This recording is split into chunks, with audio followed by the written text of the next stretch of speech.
When I first got cast, I was just very happy as a young actor to have the job.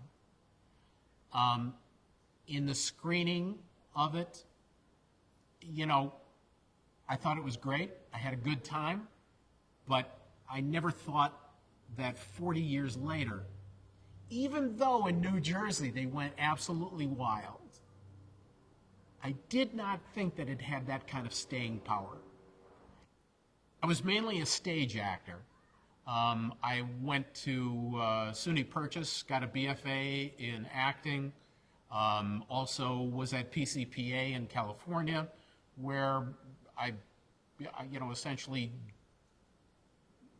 did the acting program there, and came to New York, did a lot of off-Broadway, was actually doing a Broadway show called Gemini, and I met Fran Cuman and Meg Simon, who were the casting directors.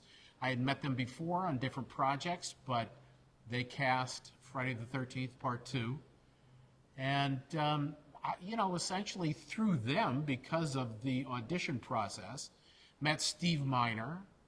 And when Steve came to do the auditions, they paired us up with different, partners, with Sandras and things like that. So I was reading with this young lady, and she was very excited and kind of just bouncing off the wall. We tried a few improvs, and it was really hard to understand, where she was coming from and what she was doing and why she was saying what she was saying.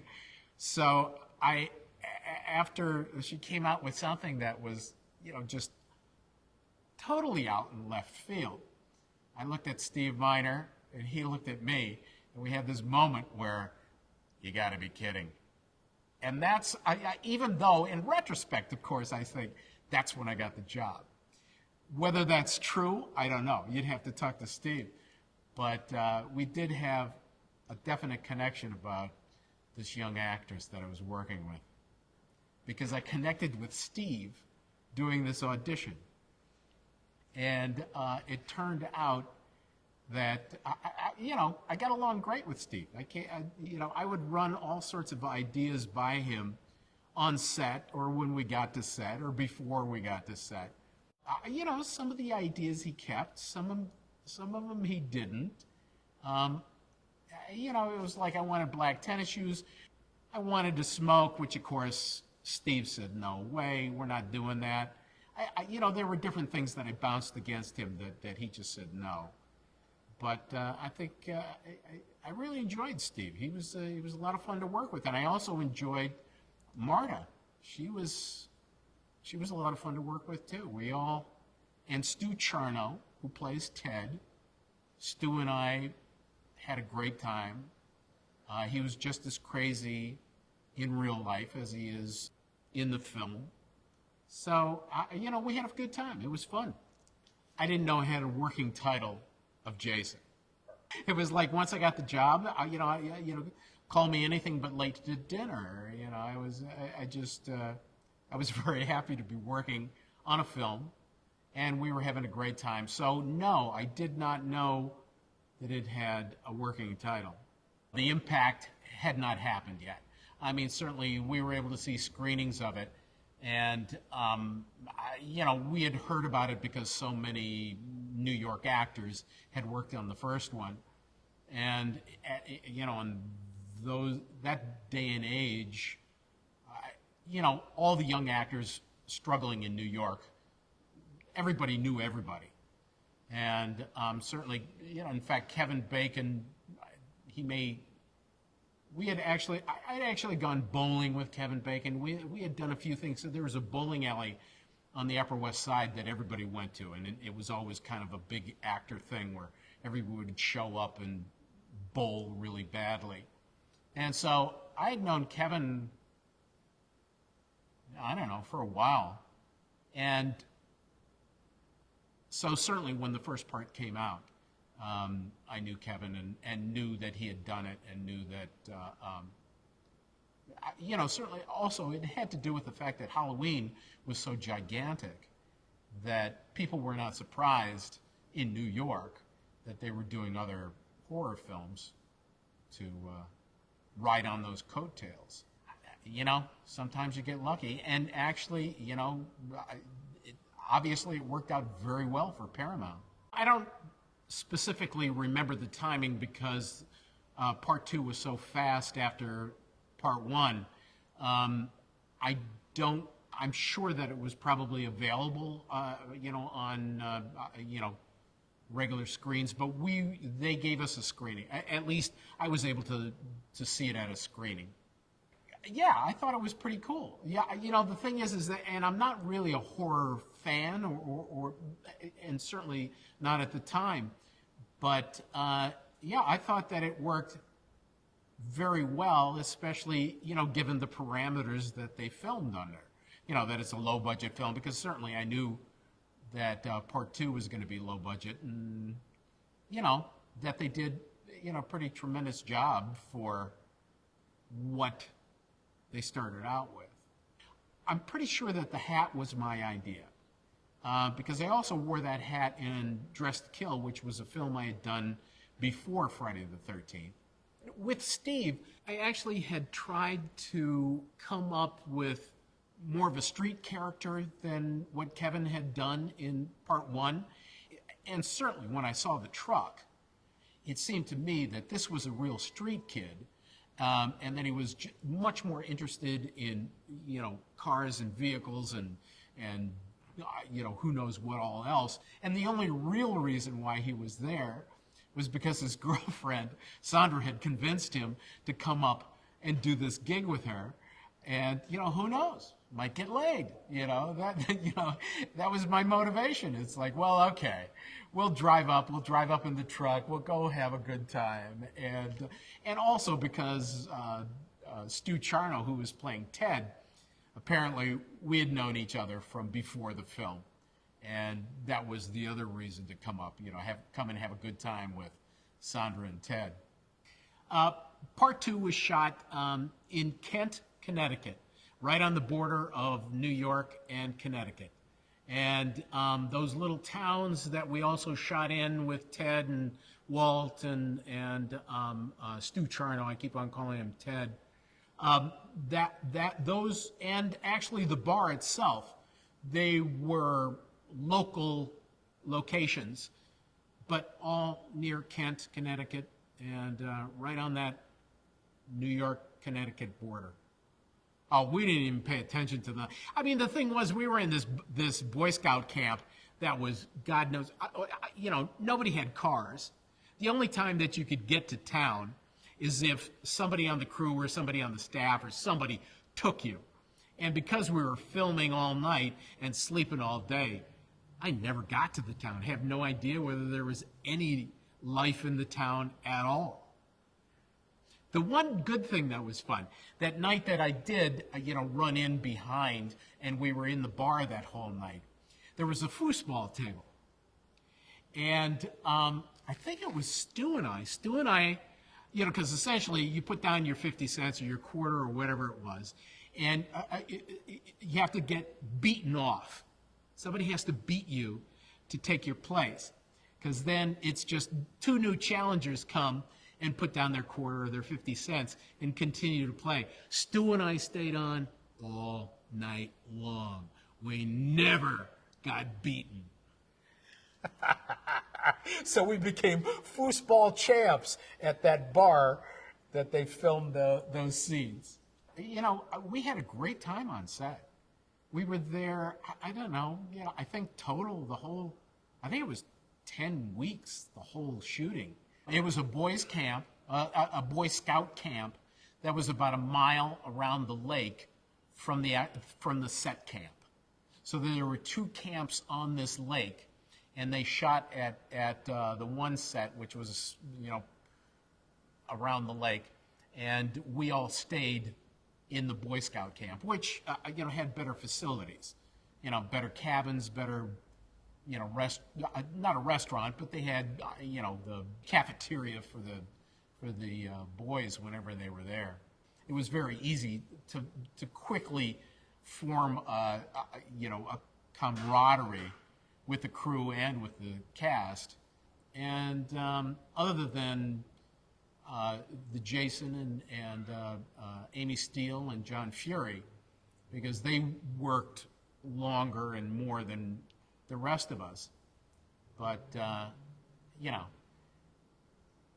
they were off by themselves. They were having their own fun. And I don't mean anything by that. Every morning after shooting, we would all come back to the boys' camp and have breakfast. And it became a competition of who could come up with the most interesting drink from either their hometown or, you know, because everybody's from different parts of the country, or, you know, anything that you could think of to come up with one exciting drink for breakfast. We shot it September, October. For end of sometime in September we got started, and you know, probably the month of September and the first couple of weeks of October. And you can actually tell in some of the shots, especially during the chase scene when Jason's chasing Amy, you can see some of the fall foliage because the leaves had started to change. It's kind of surprising because Steve did a great job in putting us together, because almost immediately we just had fun together. He was very good, you know, because for the most part he left us as actors alone, other than hitting our marks and, you know, doing the scene. But he was very relaxed in terms of allowing us to do our job while he and the crew did everything behind the scenes. Essentially, yeah, it was very loose. And certainly he was, you know, I ad-libbed a little bit. I think everybody ad-libbed a little bit, but certainly, and he was pretty cool about that. So, you know, I wouldn't completely go off scene or off script, but, you know, there are a few things that I added. I think that we were a little tighter than the first part. But yeah, I know that essentially, you know, we had the scene and we had the parameters of the scene. And I would say probably in terms of the spear scene and that stuff with the effects that we did with Marta, that was spot on in the sense that that became much more technical, that things had to be done at certain times, and we were closer, much closer to what was scripted in those scenes. But, you know, the other scenes, you know, Steve let us be pretty loose. Amy Steele. You know, I tell you, I actually, you know, since we filmed and, you know, the past life, the continuing life of Friday the 13th, I've become much better friends with her, you know, since then, because of conventions and, you know, just meeting her, you know, on a completely different situation. You know, she was terrific. She was always approachable. She was always there. She was very friendly. But, you know, because she and John were doing most of their scenes together, John was pretty funny because he really kept kind of a head counselor attitude with all of us. And so he was on a different level. The way that I would joke with Stu Charno, who played Ted, and John, completely different. You know, I wouldn't really joke with John Fury, but I certainly would joke with Stu Charno. And Marta. Marta had a great sense of humor, too. She has a great sense of humor. She was a lot of fun. Walt Gorney, what a professional. I mean, the man was just, you know, I don't think, because I was only on set with him, I never, you know, saw him either in the camp or at breakfast, dinner, or anything. But he never left character. because we did that scene where we're in the phone booth on the corner, of whatever town it was, some little town, and we were working all day on that thing because movies take forever. He never left character that whole day. He was just fantastic. It was very impressive to me as a young actor, because obviously, someone of experience and someone, long track record of his discipline. It really was very impressive. Again, because he was not, 20 years old like the rest of us, although I was older at the time. I was 26 when I did that film, and Marta, who played Sandra, she was 16. Yes. So there must have been a few releases signed there. But anyway, and the thing that was fantastic is that even though Marta and I were not close in age, I had a great time with her. She was terrific. But, there were certainly Walt and Jack, and, they were a different generation. So off camera, we didn't really talk or relate that much. I would love to see him again, meet him again, and talk about his impressions, because he was pulling us in. He was the authority. We were the degenerates, and kind of stayed that way. Oh, poor Kristen. Poor Kristen. It was brutally freezing cold in that lake when she was, topless in that. Kirsten was fantastic. I mean, there was one point where Ted and I actually, in the middle of the night, or day or whenever it was, whenever we were sleeping, Ted and I would go to the back of individual cabins and run our nails on the screens.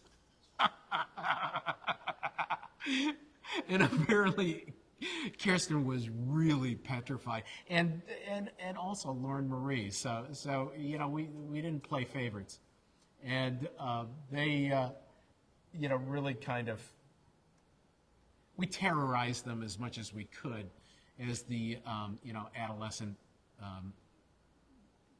ne'er-do-wells as that we were. Carl Fullerton was fantastic. I'm pretty sure that we went out to Jersey. I think his lab or whatever was in New Jersey, and I went out there one afternoon and he did a plaster cast of my back. He was such a sweetheart. He was so just there and present, and a real calming influence, and certainly attaching the back to my shoulders to make it look like it was seamless. Unfortunately, you don't really see much of it because it cuts away so quickly because of ratings that they cut it out. But it was a beautiful, beautiful job.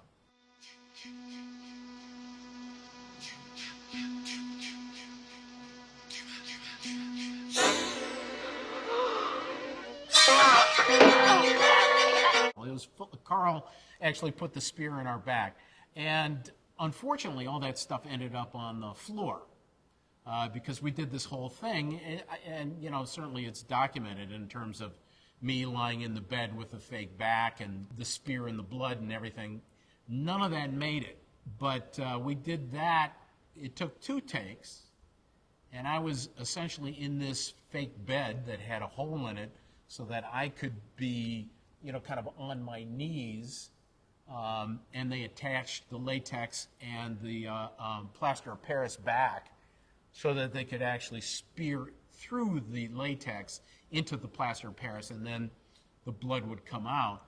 And then Marta, I'm there for 4 hours while they're doing the makeup. Marta would kind of sneak in and get into place, and she'd be there for the take, and then she would sneak out and go away, and we put the back on for another 4 hours, and she would sneak in, and so she was lucky on that. I don't know. One of the crew guys was very kind to me, where at one point I'm lying there in bed, and I'm on my knees. I mean, certainly they had, you know, a mattress and whatever, so it wasn't horribly uncomfortable. But you know, I had been there for a while, and he just kind of came over, and he just said, you know, open your mouth. And I said, why? What do you mean? He said, just open your mouth.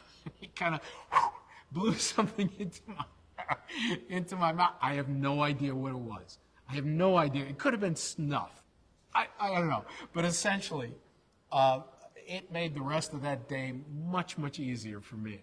I only had to be in the hanging position when the camera was rolling. Because essentially, you know, with the stuff around my neck and whatever, you know, actually it wasn't that bad. You know, I could just stand there and, you know, we could chat and do whatever. And, you know, I was never a smoker, so I didn't smoke or anything. But it was, you know, it was very comfortable. Right after Amy and John run into the bar, I'm running behind them through the parking lot into the bar. But you can't see my face. You can't see anything. But I'm there. And it's after I'm dead. So I do make a comeback. Let me tell you, that was a struggle.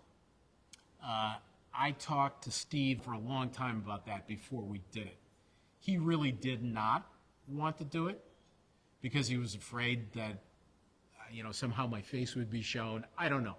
You know, but I said, oh, come on, it's almost, you know, it's like a Hitchcock moment. It's like something that nobody knows about, that you know, is a little bit of trivia. And finally, on the night, you know, when they were running in, and certainly I'd talked to costumes because they had everything ready for me.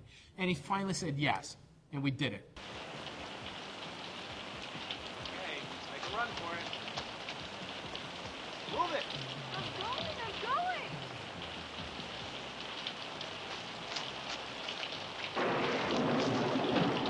My agent was able to schedule a screening. So I went and saw it, you know, pretty much with my agent and a bunch of people. And I think maybe Meg Simon was there, who was the casting director. I would have much rather have seen it in a theater, you know, with an audience to see how they felt about it. It would have been a lot more fun.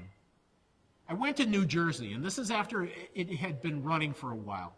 I don't know why, but I was afraid to see it in the city because I live in New York City. To go see it, and who knows? But I went to see it out at, you know, kind of a mall, at some Cineplex or something out, and it was a pretty large theater. It was a good, I would say, 500-seat house. So it was still a nice-sized theater. And, you know, I don't know. I'm sure,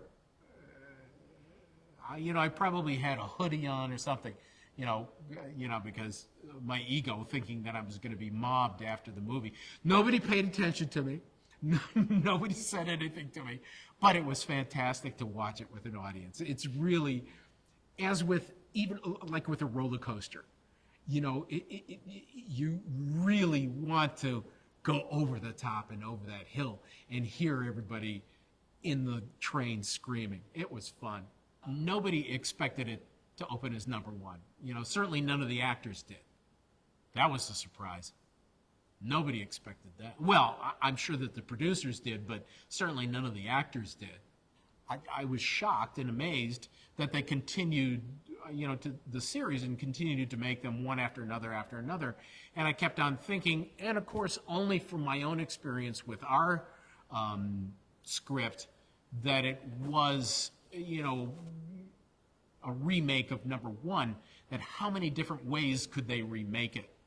I did go see Friday the 13th when they rebooted it in 2009, and I was very disappointed. I didn't think that it captured the innocence and the charm of #1 or #2, and that And it didn't scare me anymore. It didn't scare me as much as I thought new effects would. The thing was is that I had done a couple of, I did a television series after that with James Naughton and Lou Ferrigno called Trauma Center. And that lasted, 10 weeks. I think they put 10 in the can and we filmed 13. And then I did another comedy series here in New York. And I just was not getting a lot of work. And my wife and I wanted to have a family, so I'd always done graphics, and computer graphics were just exploding. And I was able to bridge the gap between, 2D and digital. So I was able to start working at the Daily News in 1999, and I was there until 2019. There are people at work at the Daily News that would actually, hit me in the lobby and say, "Oh, I saw your film. I love it. I love it. Can I have an autograph?" kind of thing. And I said, "What are you, out of your mind? Of course I'll, bring me anything. I'll sign it. I don't care." But yes, that was very shocking. That was shocking. And actually, and this is when I was in California, because I went to high school in Central California. And, to go back for my high school reunion, and just there out of the blue, having dinner someplace, and somebody would come up to me, "Are you Bill Randolph? Did you do Friday the 13th Part 2? And I go, "Whoa, wow, yeah, that's pretty cool." yeah. No, but it is, when you're recognized completely out of context, it was like, wow, okay. I think my son, he enjoys it, and he uses it as a card every once in a while, especially, say, in the, administration room, whenever we're talking to the vice principal's secretary. And he'll say, "Oh, listen, have you ever seen Friday the 13th? My dad's in it. Friday the 13th Part 2. So he gets a little mileage out of it. And I certainly appreciate that. And he has come to conventions with me, and he likes that. He enjoys that. They were doing a special on horror in the Oscars, and they had, from Friday the 13th Part 2, they had the great shot with a knife moving forward in the screen, and Lauren-Marie, going, crazy on the side. And literally, if it had been just, I don't know, maybe even 1 second, 2 seconds, I would have come out of soft focus, and I would have been in the background at the Oscars. I really enjoyed the experience of doing it. But it wasn't really until I was in New Jersey and people went insane at just a regular screening that I had any inkling that it would last for 40 years. And it's tremendous. It's the gift that keeps giving. It really has been a lot of fun.